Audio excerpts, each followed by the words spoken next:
Kalau kalian suka baca buku dark romance yang toxic, terus juga intense, kalian cocok baca kedua buku ini. Sarhat dan Madar karya Crowdstroya. Sarhat merupakan buku kedua dan juga Madar buku ketiga di serial Bisai, tapi kalian bisa baca kedua buku ini tanpa harus membaca buku pertamanya, yakni Rengat. Perlu diingat besti, genre-nya thriller, mystery, action, dan juga dark romance. Oleh karena itu, kedua buku ini khusus 21 tahun ke atas ya. Aku saranin kalau misalkan kalian mau baca, please cek trigger warning-nya dulu karena banyak banget besti.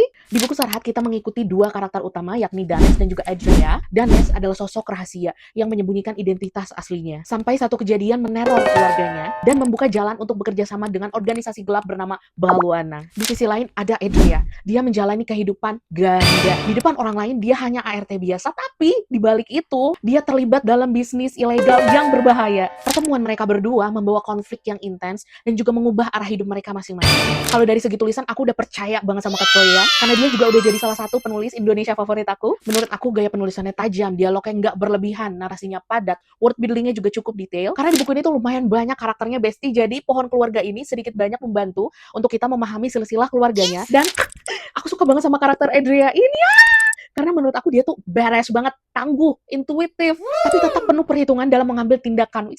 Cool banget dia.